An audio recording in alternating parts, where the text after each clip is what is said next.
So I think this part of the course is always a part I have difficulty with because the conceptual transformation is very, very large. Because so far we've been talking about, I would say, biological and evolutionary realities in a sense. And we've been doing that in a relatively standard manner.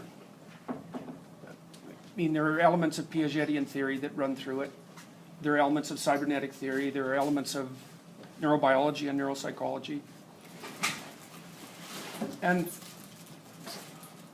none of it, I would say in some sense, is radically outside the way these sorts of problems might be discussed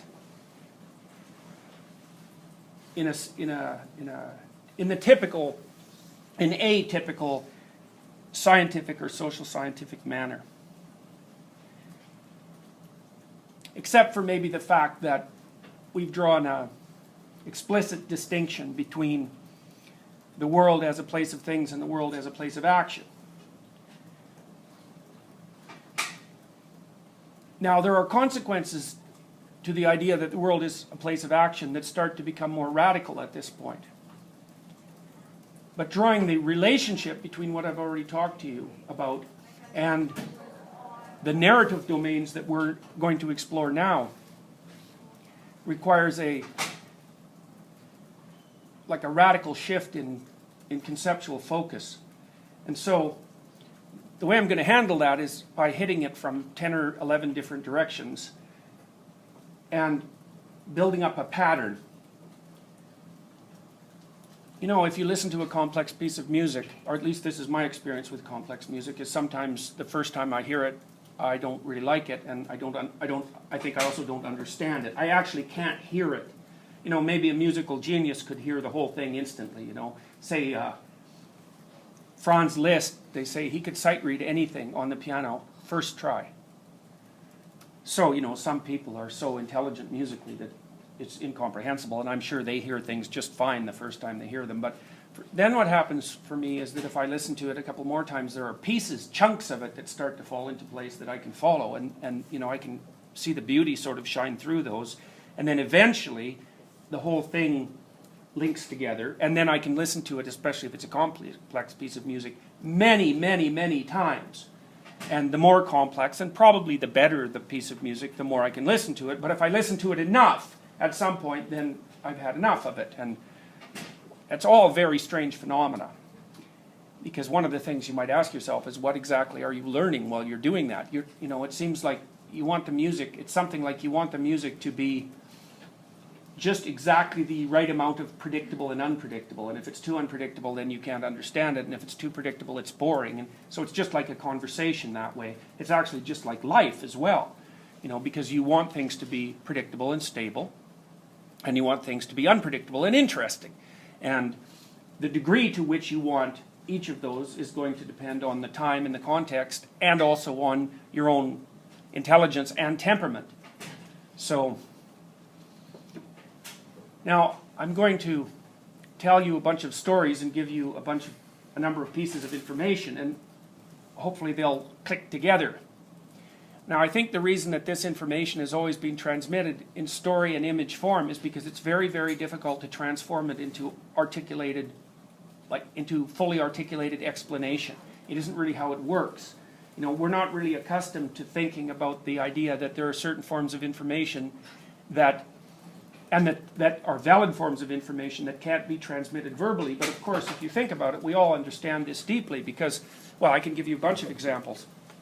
The first example is that when you speak, not only do you speak in words and phrases and sentences and paragraphs, but you also speak melodically. And in fact, part of the reason that you can understand melodies and that they make sense to you is that what artists have done is separated the melodic element of speech from the semantic element and then played with the melodic element. And the melodic element tends to carry a lot of emotion and intent. And so if you're listening to someone speak, you can tell when they're being ironic, you know, because they raise an eyebrow and their voice changes slightly, even though they might be using, in fact, they are using exactly the same words. And in fact, someone who's very good at being witty or ironic will set the situation up so that you can barely tell that they're joking. And the better they are at that, the tinier the hint they give you that you can still catch on to, the funnier the situation is. So we know that information can be transmitted through nonverbal channels. It even happens during speech. And then, of course, we understand that music presents to us an intimation of meaning that's very difficult to fully grasp. And music, for me, has always been an ineffable phenomena in some sense, because it carries the intimation of meaning in a manner that can't be rationally dismissed, or that people aren't interested in rationally dismissing. So even punk rock nihilists listen to punk rock nihilistic music, and they find that meaningful, even though they don't believe in meaning. And in some sense, they're victims of their own rationality, because they do believe in meaning, or they wouldn't be listening to the music, but they can't understand how they could possibly believe in it, so their rational mind has dispensed with the idea. And sometimes people dispense with the idea of meaning for lots of reasons, partly because it's inevitable in some sense with sufficient rationality, but also because it's always useful to look for the underbelly of things, because it also justifies not bearing any responsibility for your life, and that's a fairly that can be a very desirable side effect of a particular ideological or rational belief. And then there's dance, of course, and dance is even more ineffable than music, although it's often paired with music, and it grips people. If you see a remarkable dance performance, well, part of it is that you're sort of thrilled and excited about seeing just exactly what the human form can do, because perhaps partly because you're human, and when you see someone extending a certain ability far beyond the norm, then it expands your sense of what a human being is capable of. So there's that. There's just the pure skill element, and then there's the novelty element, because often if you watch a particularly good dancer, there's things they do that you haven't seen before that you didn't know anyone could do, and that's pretty fun. And then often the dance is joined with the music, and the body is expressing what the music means. And even though you can't tell what the music means, you can tell that the dance is expressing it. And see, I think what happens there is that music represents the patterns of being. It's actually, because people think of music as a non-representational art, but I think that's wrong. I think it might be the most representational art, is that being is made up of layers of patterns constantly interacting, and hopefully in a relatively harmonious way. And music demonstrates that, mimics it in some sense, abstractly, and then the dance is an abstract representation, like people adapt to the patterns of being, and the dancer adapts to the pattern of music. And so it's a symbolic, it's an embodied display of the place of the person in the cosmos. And you can also make that case when you see people dancing in pairs, because you can dance alone or you can dance in pairs, and that's basically standard human adaptation. So, and music is interesting too, because one of the things that you'll notice is that there's always music in a movie. Almost always. There's the odd movie that doesn't have it, but it's quite marked when it's absent. The movie feels a lot more cold and clinical, although it can work.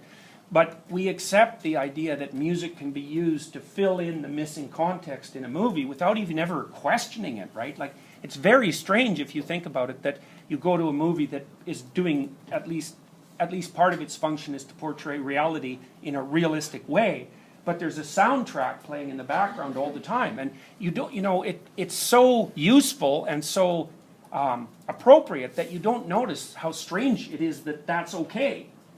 So my point is that and then of course you can talk about novels and plays the same way, because there's a lot more to a novel than the words themselves. There's a novel is a deeply layered thing, and part of your understanding of the novel is your understanding of the interrelationships between the layers, especially if it's a profound novel. And I think this is why we have the sense of depth in artistic and literary works. Like if a work is deep, then it has many, many layers, and the more layers it has interacting at the same time, the more it's a useful representation of the essential elements of being, and so the more meaningful it is to us. So that's all to say that there are modes of communication that provide us with information that we can't articulate, but that we still act as if that information is valid. And you might say, well, valid for what? What exactly is it doing? What is it representing? What kind of information is it offering? That's so compelling, and what's so interesting about it is the kind of information that we're talking about. That information is so compelling that you'll pay to expose yourself to it. You know, it's a rare lecture that you'll go to and have to pay for the lecture itself. I mean, you'll come to the university and you'll get your degree. But if you had your option on a Saturday afternoon, or a Saturday night, let's say, it's relatively unlikely that you would attend a lecture, and certainly even more unlikely that you would pay to attend one, but you'll certainly pay to go somewhere to dance to music. And, you know, it's why that is not obvious. You know, you say, well, it's entertaining. It's like, yeah, it's entertaining, all right, but it's a lot more than that. And I think that dismissing things that are enjoyable as entertainment, which means they're sort of peripheral, they're unimportant in some sense, which is often what, it's a real terrible habit of psychologists. So, for example, when Steven Pinker wrote his book, it's the book on language, and unfortunately I can't remember the name at the moment. He devoted one chapter at the end basically to nonverbal cultural forms, and he talked about them as epiphenomenal, fundamentally. You know, they're a byproduct. And I think that's deeply wrong. And I think that our culture actually grew out of dance and drama and music. And science came way, way later than that. And I was watching an old video today. It was of the Animals playing House of the Rising Sun in 1964. It's a pretty good video, and it's a great old song. I mean, they didn't write it. It's an old blues song, but it's a great old song, and they do a pretty good job of it. And the audience was full of girls, and they were screaming madly away. Now, it wasn't quite as bad as the Beatles, which was completely unbelievable. But it was still, you know, a fairly continual din of delighted shrieks. And, you know, I think that's extremely interesting because you'd never see that at a scientific conference. Well, it's strange, eh? Like, there isn't anything else that elicits that kind of response. Maybe sports to some minimal degree, but certainly nowhere near with the same amount of enthusiasm. And, you know, one of the things and I mean, that's been happening for a long time. It wasn't merely a phenomenon of the 60s. I mean, I suspect it's been happening ever since there's been wandering minstrels, and that's a very, very long time. And I suspect those wandering minstrels left many offspring behind them. You know, and what's interesting about that is, you know, I mean, obviously part of the reason that human beings can sing is because we've selected each other for that ability, right? I mean, there's something very attractive about someone who's artistically gifted. And the idea that women will, you know, do backflips for a singer is not necessarily any negative comment on their ability to evaluate what's important. It might be quite the reverse. So anyways, the point is there's lots of different ways that we can convey information. And you might say, well, it's only simple information that can be conveyed that way, and you have to convey the complex information in more formal forms, scientific and philosophical. But I think that's exactly backwards. I think we get to articulate the simple stuff first, which is only what you'd expect, right? Because when you're mastering something difficult, like the unfolding of being, the probability that you're going to get to the simple things first and the complicated things later is pretty much 100%. And I mean, different fields advance at different speeds, but the artists and the musicians get to the complex matters far before the scientists and the engineers. And it has to be that way. One of the deep things I learned from Jung was that, you know, as our knowledge expands out into the unknown, there are people operating at the periphery, and so they really have one foot in the unknown and one foot on dry land, so to speak. And some of them more in the water than others. And the ones who are almost submerged up to their neck, when they tell you what they're seeing, it has to be poetic and musical and artistic, because it's so far beyond our capacity to articulate that we can't represent it in words. And so all that can happen is the artist can get a hold of it. And maybe the religious the people who are prone to religious-like sentiments, which, at least experiences, which seems to be associated, by the way, with trait openness, to have the actual religious experience, rather than to be an adherent of the dogma, which is associated with low openness. So, for Jung, you know, it was the artists and the entrepreneurs, because they're the same people, who were at the forefront of the expansion of what we know into what is unknown. And I think you can see echoes of that in the way that cities are rejuvenated. You know, because what happens, you can certainly see this in Toronto, is that a part of the city that has some architectural or contextual interest but is badly run down starts to get, at some point, you know, the artistic people show up and they think, hey, you know, this is kind of cool. If we just did this to it, it would, you know, there would be really something to it. And it usually doesn't hurt that the rents are low, because, of course, artists never have any money. So then they go in there and civilize the hell out of it, and, of course, they're renting, and that jacks up the property values, and then the people who are a little less open but kind of interested in art start flowing in behind them, and then soon the whole place is rejuvenated and expensive, and, of course, the artists have to go somewhere else. But it's a very interesting phenomena, because what's happening is that even in the cities, they're taking chaos and turning it into order, and that's what artists do. So now that's all to tell you that there are different ways of transmitting, representing, and transmitting information, and that you can incorporate the information without having any articulated notion of what you're doing. So, of course, that's the case, because otherwise you'd have to claim that you understand everything you do and can articulate it, and it's like, that's just wrong. No, you have a theory of yourself, but it's not a very accurate theory, which is why you're always doing things that are strange as far as you're concerned, which is also extremely bizarre. It's like, who the hell are you if you can't even control your own behavior? You know, and what does it mean to control it, and what does it mean to not control it? These are very, very complex and strange issues. So, all right, so I think the best way into this is actually from an evolutionary perspective. And I'm not convinced that this is correct, but I think there's something to it. So when you think about the nature of experience, then you think, well, the nature of experience is quite different for different sorts of creatures. And one of the primary differences between creatures is the degree to which they're capable of social interaction, and then of complex social interaction. And primates, generally speaking, are very social creatures. They live in troops or packs, like dogs, which is why we can get along with dogs, because we understand each other. Being hierarchical troop animals, we understand dogs, and they understand us, and they can fit right in pretty much. And we're very, very good at figuring out where we are in the troop.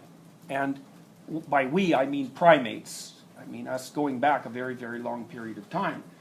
You know, monkeys and chimpanzees have very sophisticated knowledge of the social structure surrounding them. They know who's who, and they know what status they are. They know what rank they are, essentially. And that's also the case with people. And so one of the things that you might say about people is that our reality isn't nature exactly, it's culture. Now, you can make the argument that you can't really distinguish nature from culture, and I believe that that's true and untrue in a sense. I think you can talk about the human and non-human elements of reality, and you can identify the human elements of reality as culture, even though culture is so old that you can also think about it as an inevitable part of nature. So anyway, so most of our experience in our evolutionary past, at least let's say for the last several million years, we might as well go back to when the ancestors of humans hypothetically split off from the ancestors of chimpanzees. You know, and people know very accurately when these sorts of splits occur, by the way, because what they do is they have some sense of the rate of transformation of DNA. You know, it's like it transforms at a rate that's fairly constant across time, and so then if you take two creatures and you determine how much genetic similarity there is between them and how much difference, you can calculate how far back they diverged. And so the fossil record helps with that, although it's very sparse, but the DNA record, it's not really sparse at all in some sense, and so you can be very accurate about. We can even tell when people evolved or learned to wear clothing. And the reason we can tell that is because there's certain kinds of lice that can only live on clothing, and they seem to have diverged from the lice that live in hair about 50,000 years ago, something like that. And so the hypothesis is, well, we must have been figuring out how to wear clothes at that point because the lice figured out how to live in it. So, it probably took them a little while, but I doubt if it took them very long. Those little creatures that breed fast, man, those things can evolve quickly, much to our dismay. So, okay, so a big part of the experiential field of advanced primates is the social world.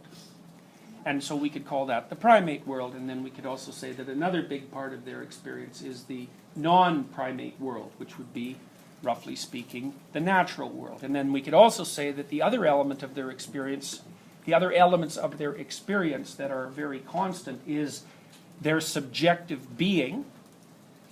And we don't know much about the subjective being of creatures like chimpanzees, although you can understand, I think, the subjective being of a dog well enough to befriend the dog, and so you have some insight. And I think it's also reasonable to assume that, for a long time people were unwilling to admit that animals, had a soul. That was the first problem, but after that they were conscious. And even the behaviorists fought that notion. But I think the simplest thing to do is to assume that animals and human beings are the same, except when you can prove that they're different, because we share so much of our evolutionary past that the logical inference is that if you think a dog is doing something that's sort of like you would do in that situation, and feeling that way, it probably is, with certain exceptions for species difference. And if that wasn't the case, I don't think that you could have a relationship with a dog or cat. You can't have much of a relationship with a lizard, although there are lizards, bearded dragons in particular, that are social. They like to lay on top of each other, and they hang around together, and you can actually have more of a relationship with them, and apparently the same is true of iguanas.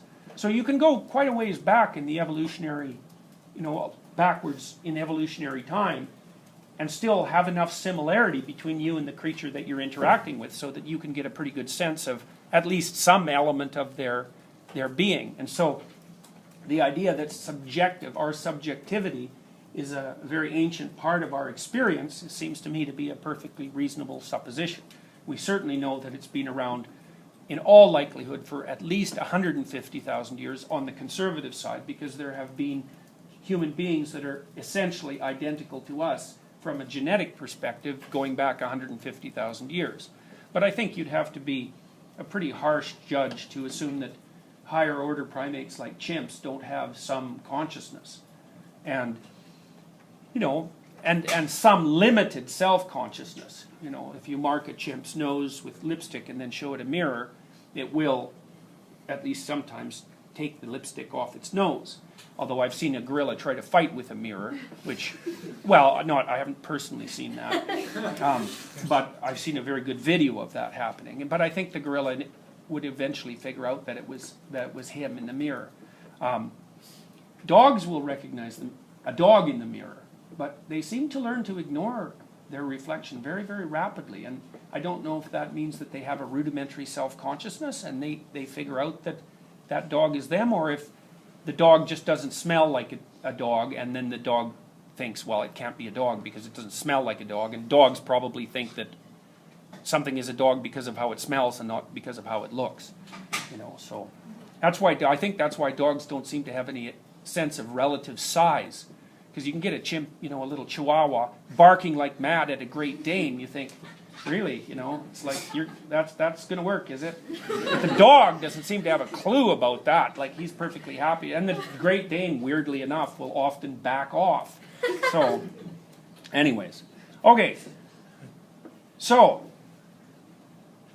we've been in a social world, a deeply social world, for a long time. And I'm also going to make the presupposition that we've been in a stratified social world for a very long period of time. And I think that you could call that, if you wanted to, and I would never want to, by the way, you could call that the patriarchy. I think that I wouldn't call it that because that's not what it is. But I think that the fact that it's called that and that's accepted as a reasonable representation is actually a consequence of the action of an archetype. And the archetype is that it's the archetype of the terrible great father, actually, because you think, well, there's a social structure with striations in it, and that has advantages and disadvantages, and the advantages are you can live in it. And the disadvantages are you have to follow the damn rules, and they might not necessarily be to your individual benefit. So within a social dominance hierarchy, there's always a bifurcated, it also always has bifurcated significance. It can be good and is good insofar as it protects you from, say, from threat from without, maybe from other primates invading your territory, for example. But it's also can be a very dismal structure for if you happen to be at the bottom of the hierarchy. So anyways, as far as I can tell, that dominant structure is typically represented as masculine.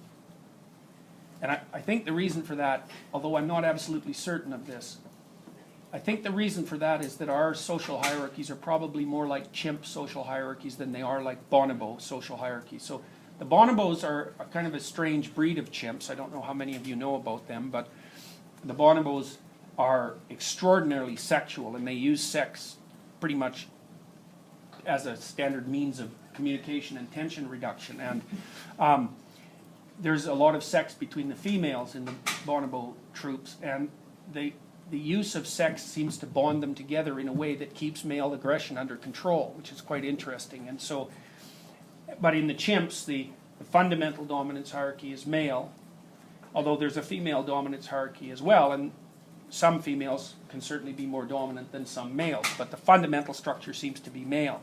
And then I would also say, well, it's probably dependent to some degree in the primate community and in other social animals on other factors. So we know, for example, that the gender that has the highest level of testosterone tends to be the dominant gender. And so in hyenas, the females have higher levels of testosterone. They're actually bigger and more aggressive than the males, and the price they pay for that is that they have to give birth through a structure that's very much like a penis, which is not the world's most pleasant experience and might account for the hyena's temper. So, but in human beings, you see sexual dimorphism. Men are slightly bigger than women, and that's also generally characteristic of creatures that have a dominance hierarchy that's tilted towards masculine. And then the other factor seems to be that human beings have their infants, our infants, have very, very, very, very, very long periods of dependence, and it's very difficult to maneuver your way doing anything, really, especially anything that has to do with competition and power, if you're taking care of, one infant, let alone 3. And so it seems to me that those are all valid reasons why the primary power structures among human beings have typically been male and why they're represented as masculine. Now, there are other reasons too, because this is a multifaceted phenomenon. I mean, one of the things that's very interesting about human females is that they're selective maters. Now, chimp females are not selective maters, and what that means is that the dominant males still have most of the offspring, but the reason for that, apparently, is because they chase the subordinate males away from sexually receptive females. Although the sexually receptive females will sneak off behind a rock somewhere and mate with a subordinate male. But as long as the dominant male is around, the probability of that is quite low, so that the female chimps aren't sexually selective. Whereas human females have concealed ovulation so that no one knows when they're at their most fertile, and they're selective maters. And women in every society virtually that's ever been studied have a typical pattern of behavior, which is that if you look at the female dominance hierarchy and you look at the male dominance hierarchy, the females will mate across and up dominance hierarchies, and the males will mate across and down, which works fine for both genders because their interests align. But it also means that, in all likelihood, that women have exerted tremendous sexual selection pressure on men. And that might be part of the reason, of the many reasons that we actually you know, the theory is that the common ancestor between chimps and humans was a lot more like a chimp, a modern chimp, than like a modern human. So for whatever reason, we've undergone a lot more transformation in the last 7 million years than chimps have. And one possible reason for that, and I think it's a highly probable reason, is that sexual selection operated a lot more viciously, so to speak, among humans. It's operated to the point where you have twice as many female ancestors as male. And you might think, well, that can't be possible, but here's how it's possible. It's like only every second man had a child. Well, all women had one. Now, of course, that isn't what happened. But on average, that's what happened. So the proportion of men who are completely childless in any given generation is far higher than the proportion of women who are. So you see an element of expendability in males, and that's typical across the biological community because you don't need as many males as you need females in order to keep the population moving forward. And one of the things that happens as a consequence of that, at least in principle, is that males are more behaviorally variable and variable across a lot of dimensions than females are. And that's a plus because they're more variable on the upside, but it's also a negative because they're more prevalent on the downside. So now there's substantial argument about that in relationship to people, you know, what the actual implications are of that for human beings. One potential implication is that although women and men have equivalent IQs, the standard deviation is slightly different, which means that there are more males who are intellectually impaired, but there are also more males who are 4 and 5 standard deviations above the population mean. You don't need much of a difference in standard deviation in order to produce radical differences at the extreme. So, for example, I'll give you an example. Males are more aggressive than females among humans, but the effect is only about half a standard deviation. And so what that means is that if you take two females, a female and a male, randomly from a population, and you were trying to guess who was the more aggressive of the two, most of the time, you know, about 60% of the time, the male would be more aggressive than the female, but 40% of the time it would be reversed. So, you know, that's a lot of overlap. But then here's the rub. So let's say, just for example, that among the population of men and women combined, only the most aggressive person out of 100 ends up in jail. Those are all men. Because that tilt towards aggression is enough so that if you go way out on the distribution, the only people who are that extreme are men, even though the population difference isn't that great. So anyways, there's a massive debate in the relevant literature about the potential consequences of that for things like cognitive function, because there's some indication as well that men are more cognitively specialized, but women are more cognitively robust. And so, anyways, it doesn't really matter. But what does matter is the fact of this permanent dominance hierarchy. Now, the dominance hierarchy also has another, the male dominance hierarchy also has another feature. So we already said that, you know, on average, men are half as likely to leave offspring as women are. And so what that means is that, all things considered,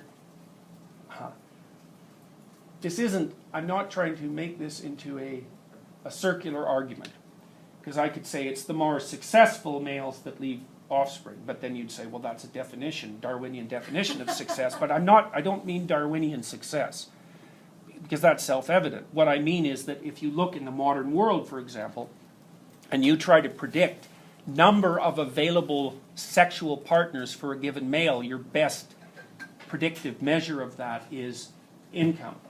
And the best predictive measure of that is intelligence and conscientiousness.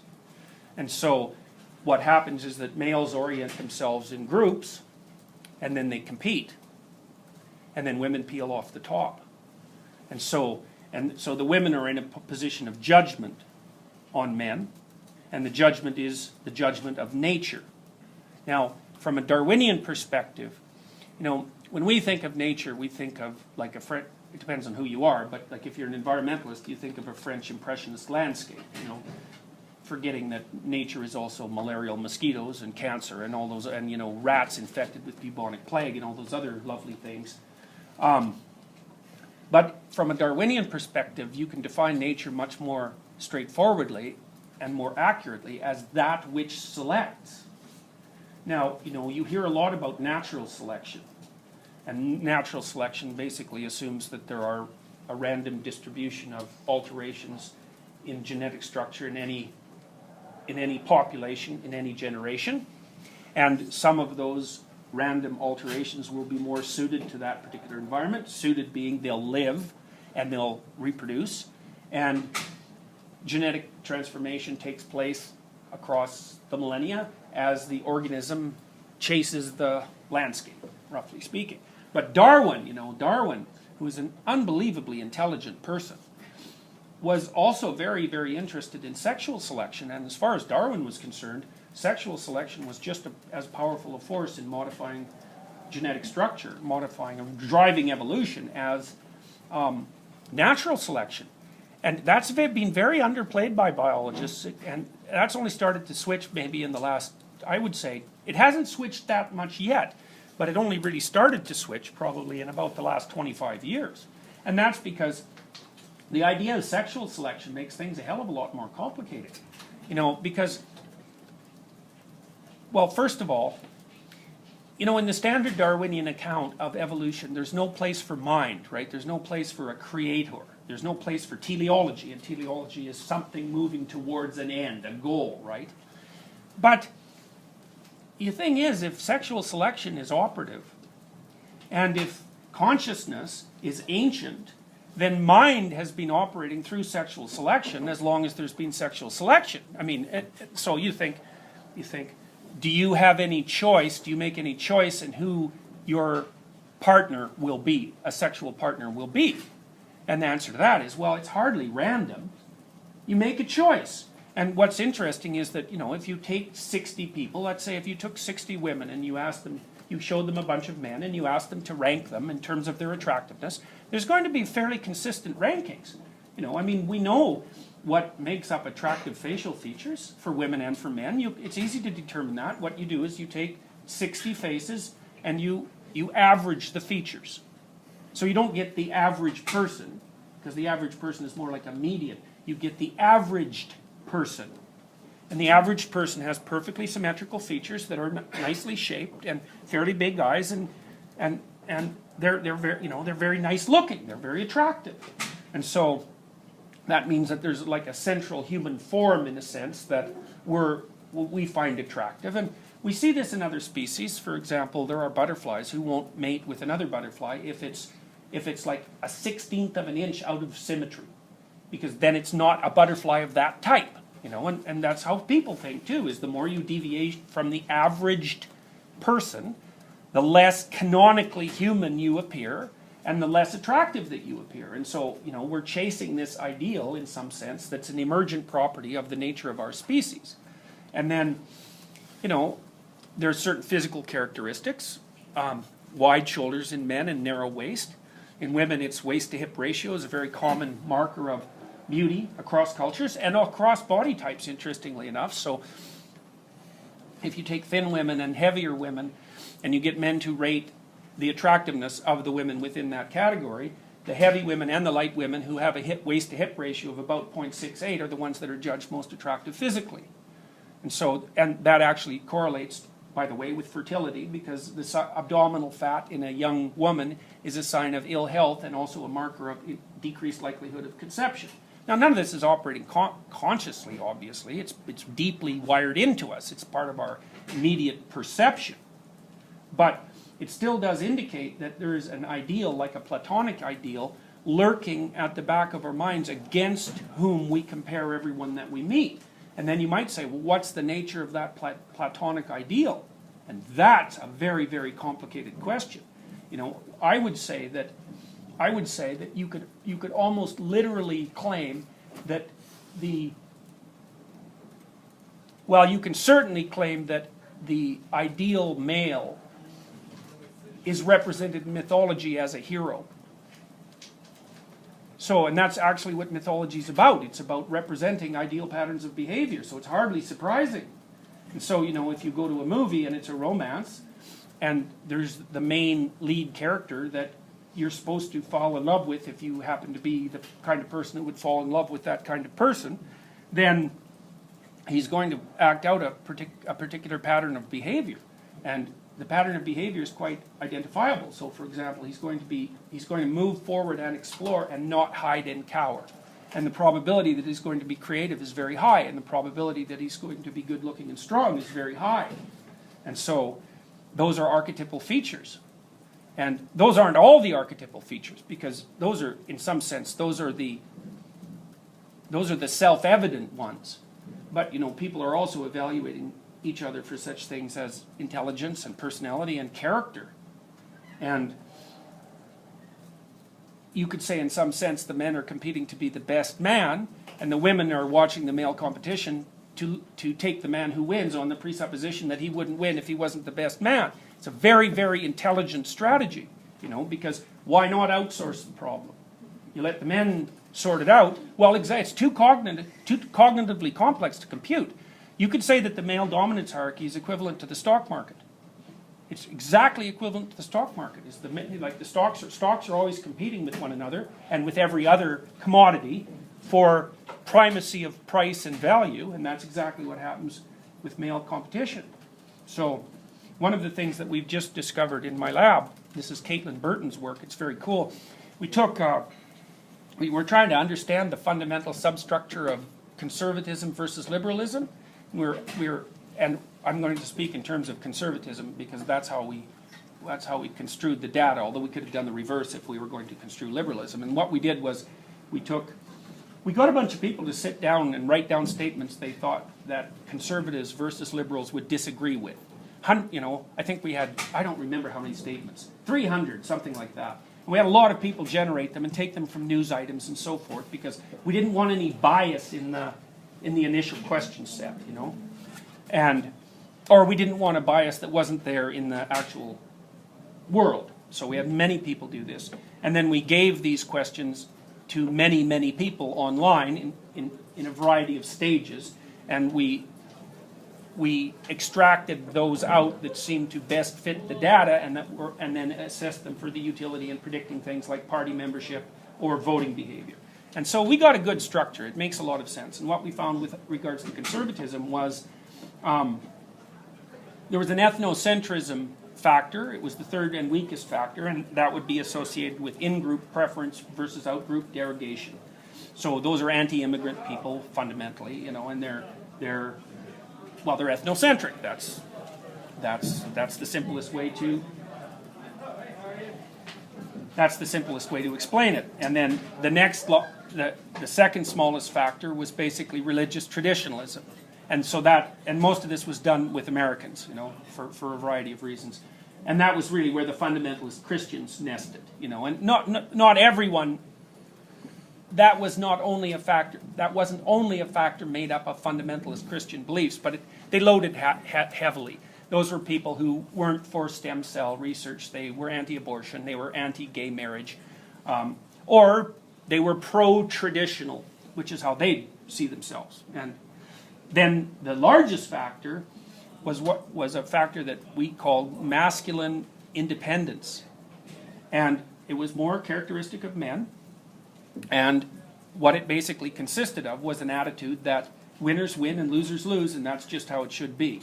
So it was the men who, the personality predictors. One of them was extroverted assertiveness, for example. These were hunting and the right to own firearms also loaded on this factor, but it was masculine competitiveness. I think is the best way of thinking about it, and. I think it's a good illustration of the kind of individual attitude that makes you more likely to attempt to climb up dominance hierarchies and dominate them from the top down. You know, and that's not necessarily something that would be associated with factors like compassion. So, and then I'll leave it at that. It's just you can see, I'm telling you that because you can see how these proclivities emerge and manifest themselves in all sorts of areas of behavior. I can tell you something else that's very interesting about men and violence. So there's this interesting phenomena that's very characteristic of societies, I believe pretty much everywhere it's being studied. Now, you can calculate an index called the Gini coefficient. And the Gini coefficient is a number that represents how much inequality of income distribution there is in a given geographical area. So you could calculate a Gini coefficient for a street or an area in a city or a state or a country. You can do it at all those levels. And what you find is, you always hear this idea that poverty causes crime. That's a classic left-wing idea, but it's wrong. It's seriously wrong, and it's importantly wrong, and it's definitively wrong. Not only that. So there's no argument about this. It's already been established. What causes crime, especially aggressive crime, is relative poverty. And relative poverty is not the same thing as poverty at all. It's seriously not the same thing. Poverty is when you don't have enough to eat. Relative poverty is when the guy next door has a much better car than you. So, and there's lots of relative poverty in the United States, and there's some absolute poverty, but even the absolute poverty in the United States is nothing like the absolute poverty, say, in places like India or in sub-Saharan Africa, where absolute poverty means you have nothing. Now, what's really interesting about the Gini coefficient is that if you go to places where everyone, roughly speaking, is poor, say by national standards, I think South Dakota was often used as an example, or maybe one of the maritime provinces, like Newfoundland, where there's low average income, but it's pretty flat distribution. There's almost no crime. And if you go to places where everyone's rich, then there's almost no crime. But if you go places where there are poor people and moderately well-off people and rich people, and the distribution is really steep, then the rate of aggressive behavior among young men, and it's usually within their own ethnic group, starts to skyrocket out of control.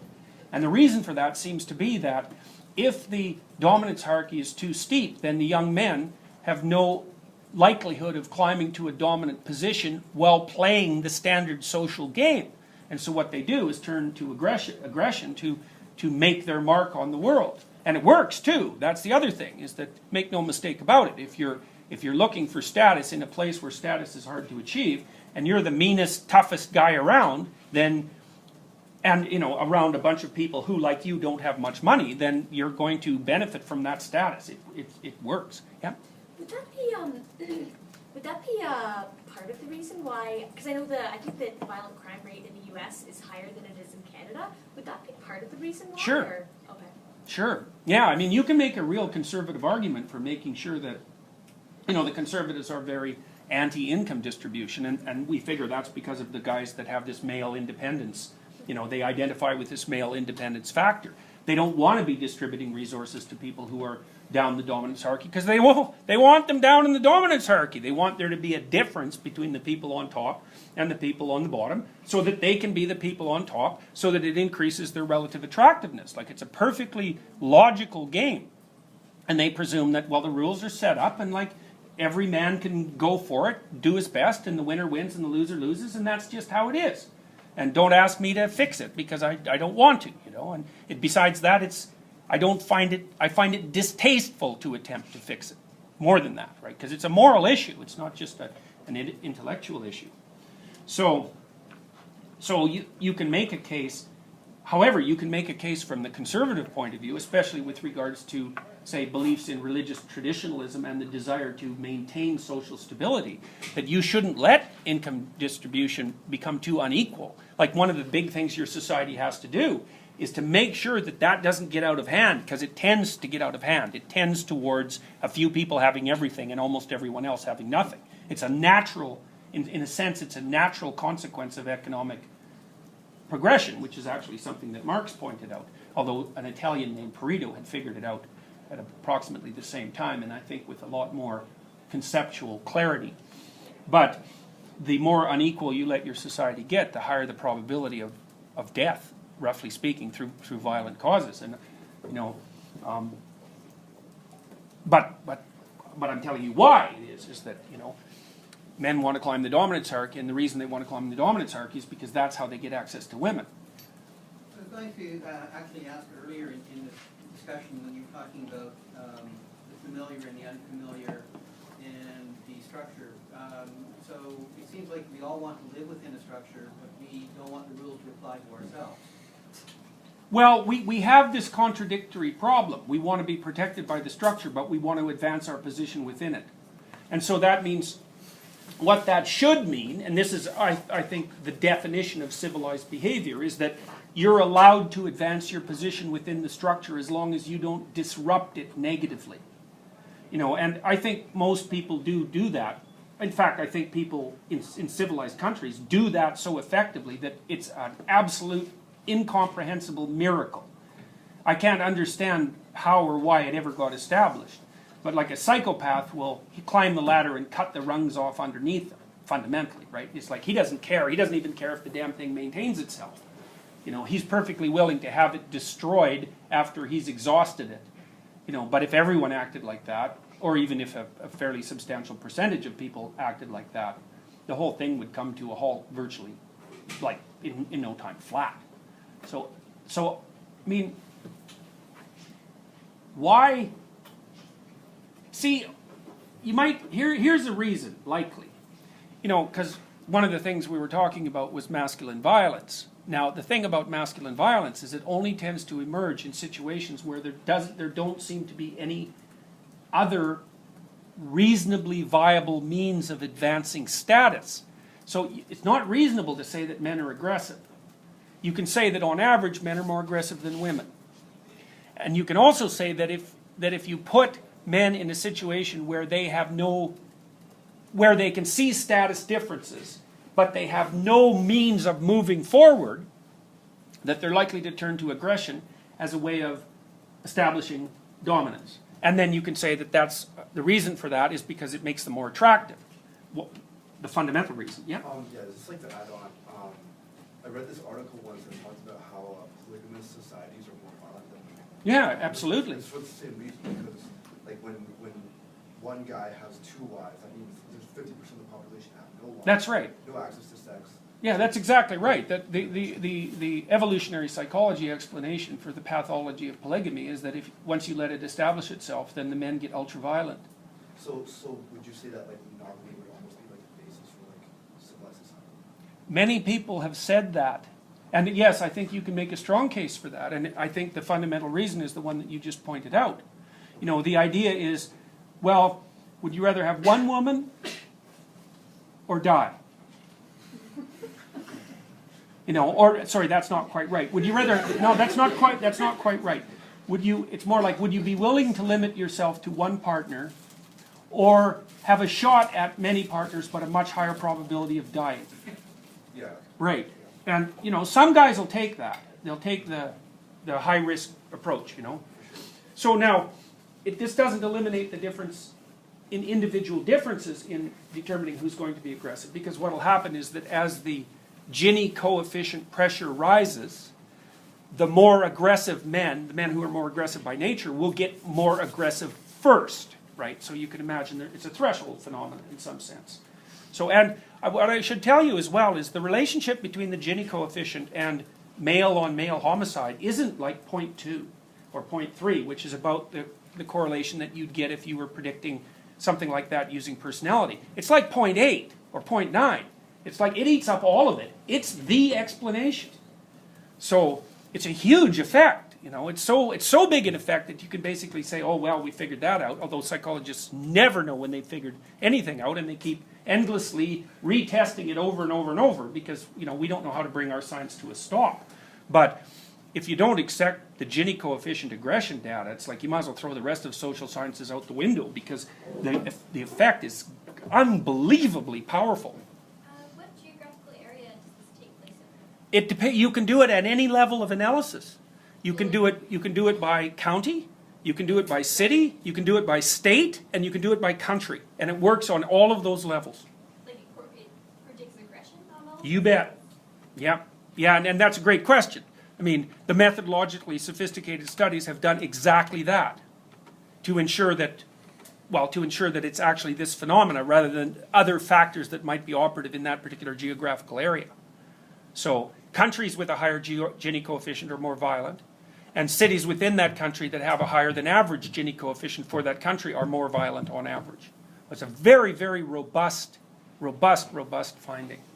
So, all right, so we're going to say, for the sake of argument, that you've got the male dominance hierarchy, and it's represented as masculine. Now, one of the things Jung said, he thought that women carried an image of men in their unconscious, and he thought that the image that women carried of men in their unconscious was a group of men, not an individual man.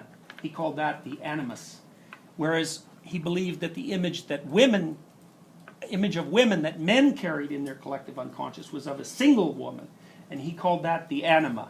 Now I'm just telling you that, and I'm not going to justify it or even discuss it, but I just want you to keep that in the back of your mind.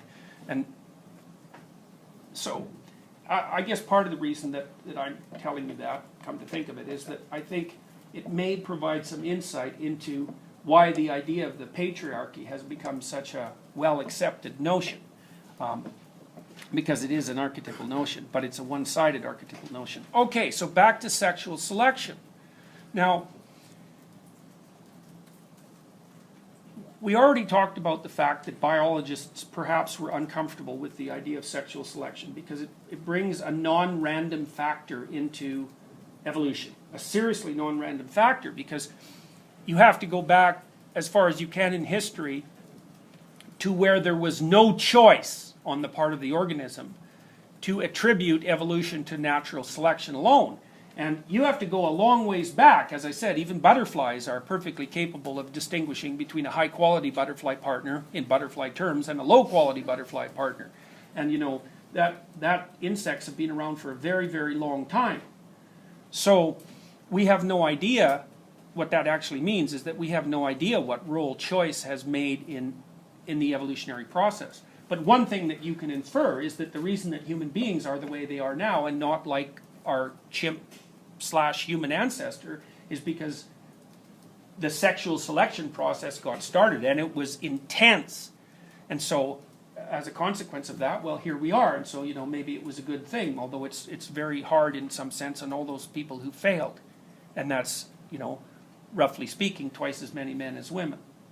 So, you know, so then that also raises the question, like, who's responsible for the male dominance hierarchy? Because you could say, well, it's male competitiveness, but you could also say, yeah, well, it's an inevitable function of female selection. And so, which is not an argument that you hear very often. But I think it's a very difficult argument to escape from. And that leads us to our next hypothesis. So we're going to say, well, the masculine dominance hierarchy is represented as masculine. I'm going to call that the Great Father for the time being. And that's the permanent dominance hierarchy of men. And it's always there. It moves through history. It's different men all the time. But it's like the men slot in and out as they are born and die, but the structure itself stays intact across forever. It's always there. It's been there at least for millions of years. So for our purposes, we'll just call it permanent. It's a permanent part of experience. And it's a big part of it. And, you know, as culture gets more and more, covers larger and larger expanses of territory and gets more and more sophisticated, it's an ever larger part of reality. So, I mean, most of us spend almost all our time coping with the dominance hierarchy and almost none of our time combating nature. You know, you get wet, and today you get wet for a little while and that's it, you know, but most of the problems that you would face in a purely natural environment, it's like you're so distant from them that you can hardly even imagine. You can't even imagine what it would be like, in some sense, to be in an environment like that. So, yeah? I have a question. Like, you explained a bit of what drives men to be competitive and get to the top of the hierarchy. What drives women? And, like, for example, there's aggressiveness in women, and there's, like, some sort of competitiveness in women, let's say, at the University of Toronto. So what is driving women to try to get to the top of the hierarchy? Well, that's a good question. So the way I would answer that question is twofold. So the question was, what drives women to move to the top of the hierarchy? It's something that's worth discussing. So if anybody objects to what I'm going to say, then please do, because I'm not, you know, dishing this out as received truth. I've been trying to figure this out, and this is what it looks like to me. The first thing is, I think that male and female dominance hierarchies both exist, but they're different. And that females compete with each other intensely. But they don't compete for the same things. And they don't compete the same way. So, let me tell you a little story. This is a bit of a divergence, but it's an interesting point. And one of the questions I've always been asked in this class is because I'm going to lay out a hero story for you, and the fundamental hero archetype. And the hero is masculine in mythology. And so the women always ask, well, what about the role of the woman? And it's like, it's very, very complex, which of course all you women already know, because it is very, very complex. So, but it isn't something that, first of all, I don't think it was a question that would have been asked before the invention of the birth control pill. Because we know what the archetypal female is prior to that. It's the Virgin Mary with child. It's a virgin with child, which means like, it means that the unit for woman is woman with child. It's not woman, it's woman with child. And, well, it's obvious why that is, because as soon as you become a woman, in most societies, you have a child. Before that, you're a girl, and that's, that's in some sense, that's irrelevant, in terms of your destiny. Now, you might say, well, what's your archetypal pattern if you're not a mother? Well, the way it looks to me is that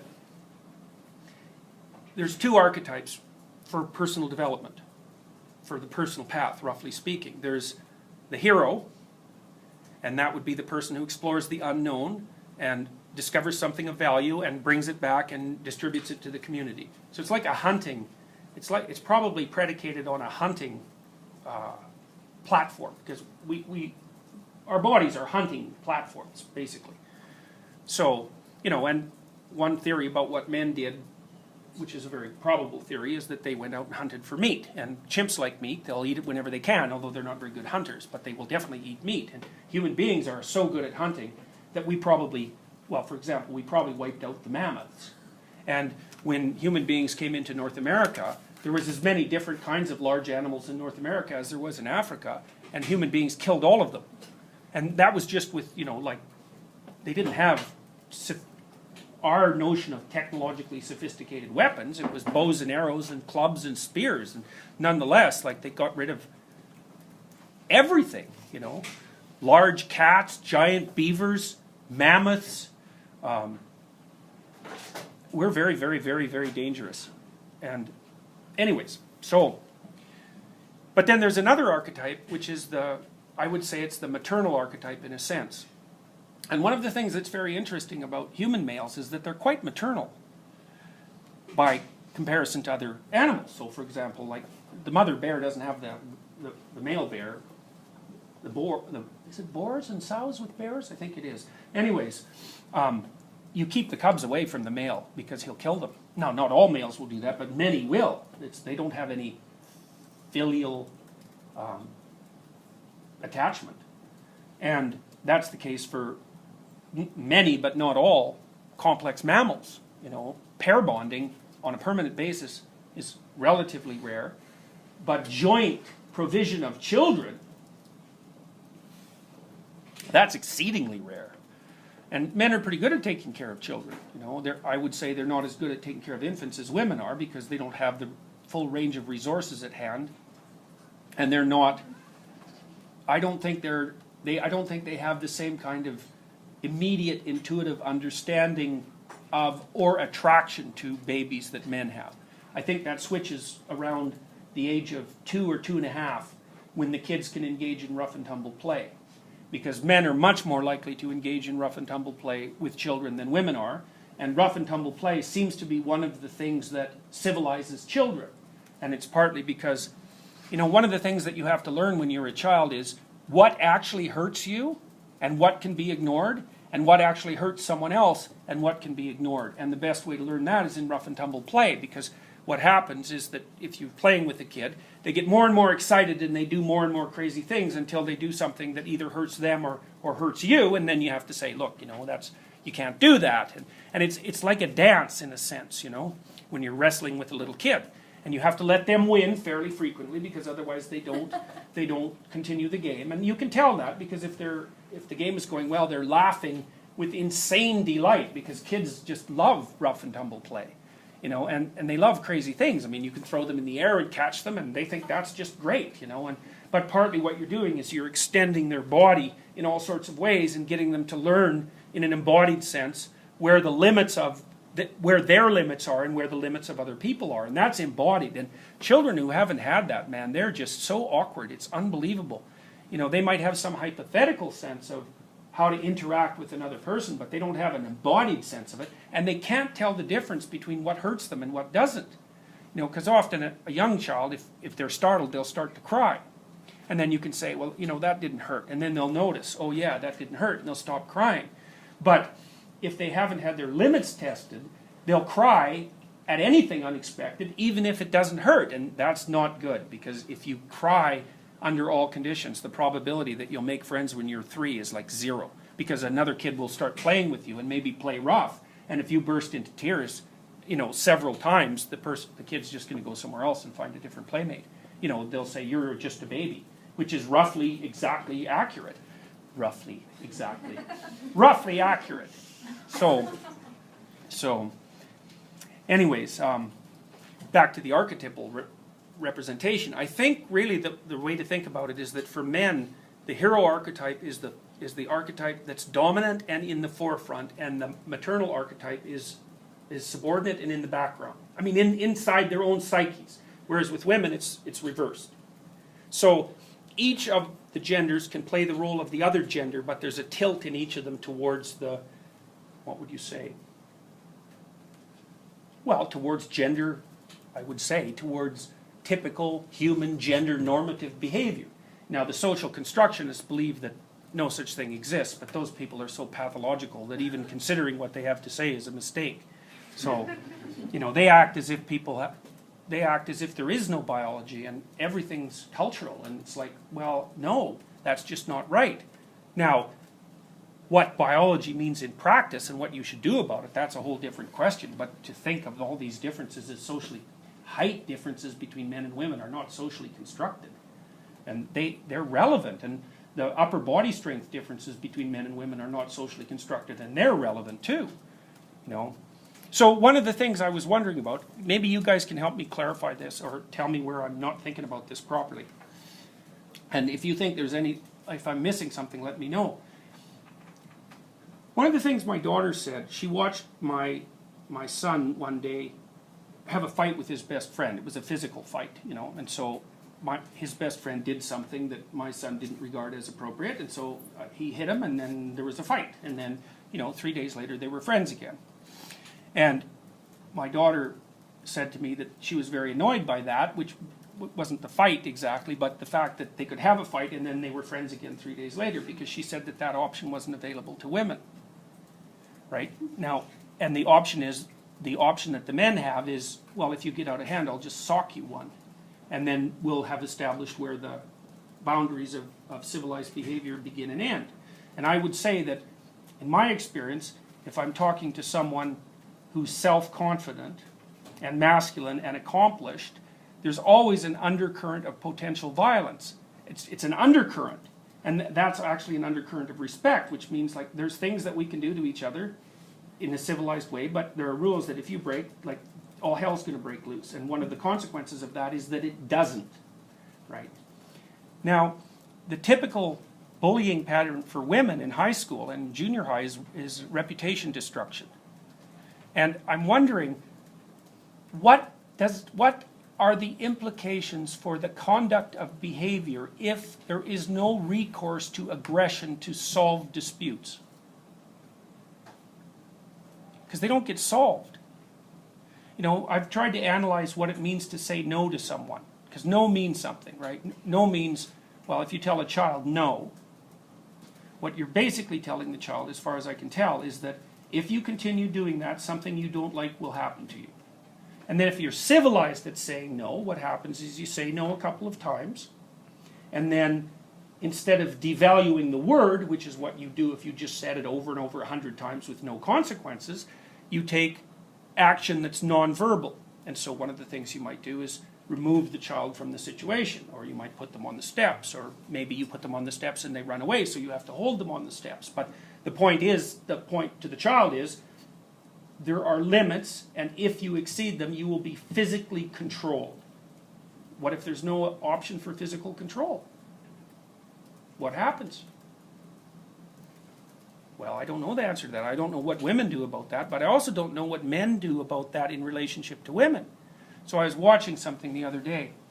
It was this, I posted it on my Twitter account as an example of Animus Possession. So a woman and a man were having a dispute on the street. It was a political dispute. And this particular woman was, like, the way she was behaving towards this particular man was such that had she been a man, and had he been a man, he would have definitely hit her. Because she was right in his face. And she was cursing at him and swearing and calling him an idiot and really being hyper-aggressive. Of course, he couldn't do anything about it. So then I was watching that and I was thinking, just exactly what are you supposed to do in a situation like that? Because you're screwed no matter what you do. If you're on the male side, it's like you certainly can't intervene physically. It's like you're dead in the water instantly, in your eyes, the eyes of society, and in the woman's eyes, instantly, if you move past the boundary. If you leave, well, there's no glory in running away, that's for sure. So what exactly is supposed to happen? I have no idea what's supposed to happen in a situation like that. I think what will happen over time is that men just won't put themselves in those situations. I think what the male would have to do in that situation is behave like a woman would in a female dominance hierarchy. So he stands there and takes it, and then afterwards goes off and badmouths her to the social circle. It's a form of aggression. Right, but that's definitely not seen as an admirable form of behavior among men. So, I don't think it's an admirable form of behavior, period. But aggression is often not admirable, so that's fine. Yeah. I think that when you take away emotion, like when someone's acting really aggressively towards you and you reserve your emotion, it gives them a lot less to feed off of, and that ends up taking power away in a similar way that aggression does. Because people react aggressively and they want feedback that gives them more excitement. Oh yeah, it would have been a real victory for her if she would have got slapped. Yeah. Absolutely, because it would have proved everything she said instantly. Yeah, definitely. But when you dismiss, power is gone. Yeah. For them, you have all the power. Yeah. Well, I think that would be a reasonably effective strategy for a street confrontation like that. I'm not so sure how well it would work in a prolonged competition inside a company, for example. Right. In a hierarchy. In a hierarchy, yeah. Because, the truth of the matter is that men have no idea how to treat women if they're in male power hierarchies. They have no idea how to treat them. And that's because we have no idea how to do that. No one has any idea how to do that. It's only been happening in any, pronounced sense for about, well, on a societal level, really probably since the mid-70s. It's 3 generations. It's a drop in the bucket. And it's a very, very difficult thing to sort out. So, part of the reason that I'm thinking about these sorts of things is because I've been very interested in the fact that men are doing very badly in junior high and high school, and they're bailing out of the universities like mad. At the rate it's going, there'll be almost no men in most disciplines within 10 years. So, you can tell that even in this class. Although it's funny because on my YouTube videos, I look at the gender distribution for viewing, and it's 80% male, which is interesting to me. I'm not sure exactly why that is, but in lots of fields, it's 80-20 women already, and I can't see why that won't. I think it'll accelerate as we move forward rather than slowing down. So, all right. So, anyways, back to sexual selection and the power hierarchy. Now, from a Darwinian perspective, one of the things that you might do is call whatever selects nature. And so when we think of nature, and when we think about nature from a scientific perspective, we don't ever think about humans as agents of nature, right? We tend to conceive of the human being as something that stands against nature, right? That's a mythology. It's like the human being against the natural world. It's a very common plot in movies and in stories. So it's man against nature, roughly speaking. So we tend to think of those as separate categories. But if women do the selection among human beings, at least they do the intense selection, then women are nature for men. And that's exactly what the archetype is. It's Mother Nature. And Mother Nature has a very vicious element. And the vicious element of Mother Nature is rejection. And that can be maternal rejection, which is, you know, certainly something that causes a tremendous amount of trauma. But it can also be the most fundamental form of rejection, and the most fundamental form of rejection is sexual rejection. Because it means that you are judged as biologically unworthy, roughly speaking. So, and there's other reasons why. So the reason I'm telling you this is because I've been trying to puzzle out what you see in mythology quite clearly is that the dominance hierarchy is represented as male, so culture is male, and nature is female. I thought, why the hell would nature be female? It's like, okay, well, I've given you one reason, and I think it's the primary reason. There's other reasons, because nature is also seen as that which produces natural forms. And of course, women produce natural forms, so that's a logical association. And then, what's the other one? There was another one that well, we can leave it at that for the time being. So, now let me show you how I think that that's represented.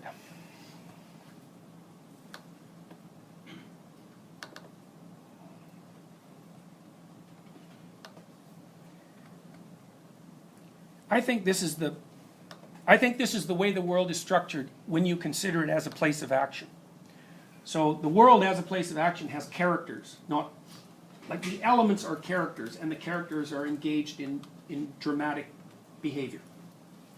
So, and there are classes of characters, and as far as I can tell, this is a reasonably comprehensive classification of dramatic characters. And we'll start from the inside and go out.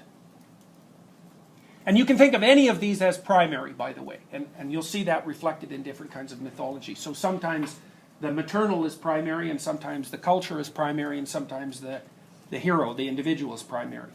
And I think that's because these three things are irreducibly primary in that, from the perspective of consciousness, in that to be conscious, there has to be you. But if you're conscious, you have to have evolved within a culture, and that culture is necessarily nested in the natural world. And so wherever there's one, there's all three. And the individual is also the thing. Without the individual, there wouldn't be any separation between nature and culture. And so you can see the individual consciousness as the generator of the entire structure. But you can say that about any of the characters. So there's the archetypal son, because the hero tends to be masculine. And then it has that character has a positive element and a negative element. And the positive element is the good person, and the negative element is the bad person. And I would say the archetypal representations of those are like the Savior and Satan. And that's basically, there are portrayals like that in virtually every system of mythology and religion. Now, it seems to me that in some sense Christianity, and this was probably under the influence of the Zoroastrians, developed the most articulated representation of good versus evil at the individual level. And that's why you can identify two fundamental characters in the Christian story, so to speak, that play out these roles. And they're seen as eternal adversaries locked in battle across time. And that would be, the battle takes place in the natural world, the battle takes place in the cultural world, and the battle takes place within as well. So, and you can see that reflected in stories all the time, because, you know, it's so frequently the case that, you know, the hero, the superhero, has his nemesis, right? And it's the guy that he's extraordinarily well matched with, who continually tests his wits and whose motivation is essentially destructive. And so you see that with Batman and the Joker, for example, or you see it with Sherlock Holmes and Moriarty, or I mean, there's always this pairing. And that's partly because I think there are the archetypal realms of human decision making are something like, are you working to make things better, or are you working to make things worse? Are you possessed by resentment and hatred so that you want things to degenerate and burn, or are you hopeful and capable of manifesting faith in the future so that you're working to make things better? And then there's a battle in everyone, in their own psyches, and then there's a battle in culture. There's a battle everywhere between those two fundamental perspectives. And then the archetypal son is the son of the great father, and the great father represents two things, order and tyranny. So there's the hero and the adversary at the individual level. And at the social level, there's order and tyranny. And so, roughly speaking, that's either the wise king or the despot. And the despot is someone who tries to eat his own sons, which is actually a fairly common mythological trope. And, you know, you're under the thumb of a despot when you're not allowed, really, either to be hero or adversary. You're just a cog in the structure of the social world. So that's despotism. On the orderly side, well, culture is that's what we're sitting in right now. You know, I mean, this is social order that encapsulates us. Everything about it is social order. I mean, there are rows. They're roughly linear. You know, everyone's in their place. Everyone knows exactly what to do. We're unbelievably well protected from virtually anything you could possibly imagine. And so, you know, we're in our father's living room, so to speak. And in that living room, it's a safe space. Oh God, I should never have said that. Anyways, it's a well-protected space in which people are able to play and explore. And it seems to me that one of the functions that fathers play in a family, if they're fulfilling their function properly, is that what they do is put a perimeter around the territory so that inside the walls, so to speak, it's safe, and inside the safe walls, the children can play and explore. And in their playing and exploring, they develop their own individuality. And so, you know, you keep the darkness at bay, and you can certainly see that that's what children want, because as soon as you put them in a dark room, the first thing they say is, you know, come chase the monsters away out from underneath the bed. And you know they wouldn't be thinking that if they hadn't had an extraordinarily long evolutionary history of being chased by monsters in the dark.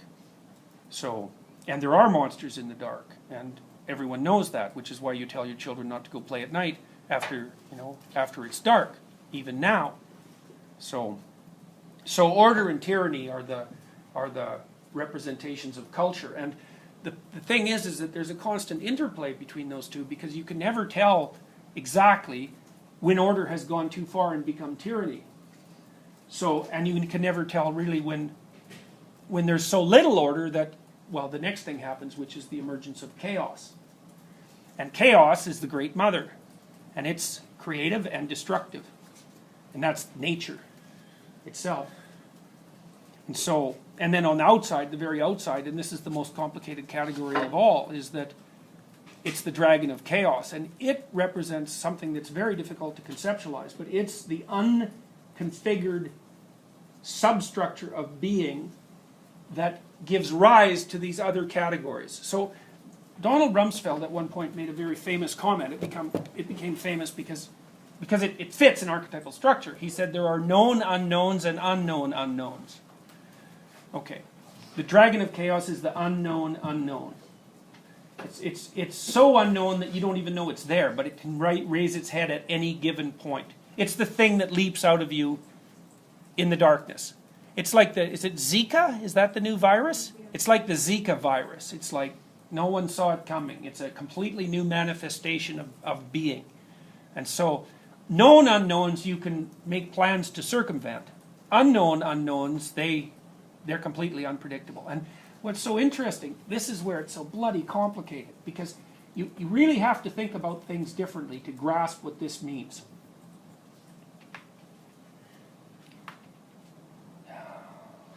This is part of the reason that I have trouble with the section of this course on alchemy, because it's so complicated that it's... Okay, so here, think of it this way. What is the unknown made of? That's a pretty weird question. So I'll try to walk you through it, and we won't get very far with this, because we'll have to do it 15 or 20 times, I think, before it starts to become something that you can grapple with. All right, so it's September 11th, 2011, and the Twin Towers have just fallen. 2001. Sorry, 2001, yes, 9/11. All right. What's emerged? What's happened? Well, one answer to that is that the towers fell. But it's a very, very poor answer, because that was an unknown unknown, I would say. And it traumatized people. I mean, everyone, even in Toronto, walked around in shock for about 2 days after that. And the reason for that was that we didn't know what fell. The buildings fell. But the thing is, the buildings aren't isolated. Like, they're not some abandoned building standing out there in the middle of the field in a barren wasteland in the middle of an abandoned country. They weren't buildings exactly. They were only buildings at the most superficial level. First of all, they had 5,000 people in them. Or 5,000 people died, if I remember correctly. And then all of those people were networked out with all sorts of other people. And they were networked at multiple levels. So they were family members, but they were also elements in the financial and economic machine. And in the political machine. And then what was hit was, of course, not just the buildings, but the economic and political system, whatever that means. And of course, the people who took the towers down weren't trying to knock buildings down, which is what you saw happening. They were trying to knock down the things the buildings were invisibly related to. And then you might ask, well, what were those buildings invisibly related to? And it's a simpler question to actually reverse the question and say, well, what weren't they related to? And the reason that people were traumatized in the aftermath was because when our bodies, in some sense, answered that question, the answer was, uh-oh, those buildings were probably attached to everything in every possible way. And so God only knows what's going to come leaping out of that. So what happens when you see the buildings fall, the fact that you see the buildings fall actually blinds you to what's happening. It's like it's a very peripheral representation of the actual event, because you could also say, well, it was a psychological event. You know, it echoed inside of you. Well, you don't see that, you feel it, and you don't really know what it means. But it puts a wave of uncertainty, a radical wave of uncertainty into everything, right? And not only the present, but also the future, for sure, because things took a vicious turn after that, and almost immediately, right? The whole political system readjusted itself. It became much more authoritarian. You know, airports became like little fascist enclaves. It was, for me, and for many people, I could hardly go into an airport. It just drove me crazy to be lined up like that and then subject to search by, you know, faceless, what do you say? They're faceless representations of the paranoid state. It's like, God, that's a horrible thing to have to encounter. It's a bloody horrible thing to train people to get accustomed to. It's really dangerous to train people to accept that sort of thing. It was a way worse consequence, I think, than the buildings falling down themselves. But so that was one thing that happened. What else happened? Well, the $1 trillion surplus that was projected by the Clintons at the end of Bill Clinton's presidency, which was the prediction for the next 10 years, that the economy was moving along so well that the U.S. government was going to have a $1 trillion surplus over the next 10 years, turned into a $4 trillion deficit. So that happened. Well, and then we got tangled up even worse in the Middle East, and of course that I think has probably got worse as time's gone on rather than better, and we have no idea where that's going to end. You know, I mean, Russia's involved now, and Russia rattled nuclear weapons at Turkey the other day. You know, even though Turkey's their largest trading partner and a member of NATO. You know, and then, you know, 1 million refugees flooded into Europe, and God only knows what's going to happen as a consequence of that. It's like, and it's not like the people who planted the bomb didn't know that. Like, here's what they thought. They thought, oh, the Soviet Union, that was the second greatest power on earth, and then they waded into Afghanistan. And they got tangled up in a terrorist war, and oh, poof, 10 years later they didn't exist. It's like, maybe we could do the same thing to the United States. It's like, well, who knows? Maybe you could. I mean, they certainly wreaked. The response to the 9/11 disaster was, in my opinion, much more expensive than the disaster itself. I mean, one of the things that's quite horrifying is that, here's one statistic. Nobody flew in the aftermath of 9/11 for a while. Like, airplane flight bookings were way down. More people died in car accidents because of not flying than were killed in the bombings. Now, no one ever noticed that because people are being killed on the highway all the time, right? So it's like, it's background noise as far as we're concerned. But, you know, it's a really good example of how not only do you know what the event, not know what the event is, you can't even tell who the event killed. And so it's your apprehension of that when it occurs that paralyzes you. And that's the dragon of chaos, roughly speaking. That's an unknown unknown. It's like all of reality, all of the multiple levels of reality that exist around you are all of a sudden altered in an incomprehensible manner.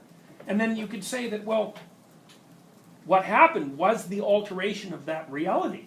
That is what happened. It's that you could only perceive it, essentially, as the explosion in the building and the consequent collapse. And so you might say that, well, the Twin Towers were brought down. It's like, that's such a low-resolution representation of what happened that it barely begins to describe that event. And so it's that invisible background of complex interrelationships, like a very, very complex melody, that's always going on around you. And as long as it works, you don't even notice it. What happens is it manifests itself as predictable and desirable order, which you can understand, and which is the reason we have predictable and desirable order. This room is configured so that you can walk into it without being afraid. And what that means is that it's a radically simplified version of reality. You know, and you can see that. I mean, it's even got padded walls, you know, and that's to stop the sound bouncing so that it won't annoy you. You know, I mean, it's warm, it's comfortable, it's sort of neutral, so it fades into the background. Everyone here is civilized beyond belief. You know, you hear about the radical individualism of the West. I think of all the nonsense I've ever heard, that's got to be the most nonsensical. We're so bloody obedient that it's insane. If you go to Edmonton at 3 o'clock in the morning and watch pedestrians, they will stop at the don't walk light and wait until it turns green. Now, the roads are wide, and so they, you know, but it's still the case. It's like, really? How's you think you're an individual? Really? It's like, and I'm not complaining about it. I think it's an amazing thing because, you know, we can really zip cars through our cities because people don't run out into the middle of the streets and get killed. They stay where they're supposed to. And so it's incredibly efficient. But we're so obedient and well-behaved that it's beyond. If you think about us as chimpanzees with clothes, you know, we're doing pretty damn well. And we set up our environments so that they're so simplified that we never have to encounter this multi-dimensional, layered reality of patterns that's just moving around us all the time and that actually makes up reality. That's reality. That's what the world is made out of. That's a way different way of thinking about it than to think about the world as made up, say, of atoms. Because you think that way, you just think, well, it's like marbles in space, you know? And of course, atoms aren't marbles, and everyone knows that, and God only knows what they are. But that's still the image, that's the metaphor of reality. But that's not what reality is. It's an insanely patterned orchestra of phenomena. And that's really what it is. And then what happens is that you're in this little orderly subcompartment in the middle of it. It's like you're in a box and the box is inside a box. Well, let's think about it. You're in a box. Okay, this box is in the building. That's a box. The building is in the university. That's a box. The university is in the city. That's a box. The city is in the province. That's a box. Then it's in Canada. Then it's covered by the American nuclear umbrella, you know, and then it's embedded in this immense history of individual rights and freedoms that have manifested themselves as part of the political and economic order. And all of that's going on around you, and people are working like mad, crazily, to keep all of those boxes intact. And here you are, sitting and thinking, well, what you see around you is reality. It's like, it is, yeah, but man, there's a lot of people making this reality so simple that you don't have to think about it. You can come in here and think about ideas, you know, for like hours at a time, and like you don't get eaten by a crocodile. It's really, and you know, no one comes running through here pillaging, which is, of course, the crocodile eating and the pillaging were very, very common occurrences in our evolutionary history. You know, I mean, for lots of our ancestors, going down to get water from the local river was a life or death mission. You know, I mean, I can't imagine having to get water from a crocodile-infested stream, especially when that's where the lions are hanging out too. You know, so That's order. That's the positive element of order. Now you can say, students say this a lot, oh my God, I'm so constrained within all these boxes. It's destroying my individuality, you know. And that's the tyrannical, I mean, it's pathetic in some sense, because God, you know, you're so privileged, it's just beyond comprehension. But having said that, it is also the case, and the case has to be made, that you do have to sacrifice your potential to cultural norms. And that is, you can argue that that's destructive, and sometimes it really is destructive. Like creative people don't fit very well into nested boxes. And in order for them to fit, they have to do damage in some sense to their psyches, because they're not naturally made to, that isn't their natural environment, boxes within boxes. And so they might say, well, I'm being oppressed. And it's like, well, of course you're being oppressed. It's like, if you're in 50 boxes, it's going to constrain your freedom of movement, but maybe you should be somewhat grateful for the fact that the boxes exist. You think, well, you don't even notice them. The boxes are so effective that you don't even notice them. You can even criticize them. And you should, you know, because maybe they could be better and not quite as rigid and so forth. And, you know, the criticism is justified, but you have to keep both of the representations in mind at the same time. You know, your culture is the wise king and the despot at the same time. And people hate that sort of thing because, and you know, our rational minds and our logical, and our history of logical intellectual thinking has forced us to assume that a thing can't be itself and its opposite at the same time. But unfortunately, when you're talking about very large scale categories, things are what they are and their opposite at the same time. Because culture is the wise king and the tyrant. And that means it's very difficult to adjust your behavior in relationship to it, because you never know if you're talking to the wise king or the tyrant. You know, and you feel that if you do your taxes, or if you have to deal with, say you have to deal with the university bureaucracy in some way. It's like, you know, you're a number, and you know, you're just annoying, like patients in a hospital. Because hospitals would run a lot better if they didn't have any patients in them, obviously. You know, and you feel that, of course, whenever you're in a very complex bureaucracy. It's like, you're exchangeable, and that's very annoying. But by the same token, well, here you are. So you have to criticize. This is also a very complex form of moral behavior. You have to criticize with gratitude. And that's something that students should really be taught in university, you know, because the opposite of gratitude is resentment. And there is nothing that's more pathological than resentment. The only thing that comes close to resentment in terms of its capacity to produce misery is arrogance. And those things are often, it's arrogance, resentment, and deceit. It's like that's the evil triad. You get all those three things going in your life, and boy, you're going to be in rough shape very, very rapidly.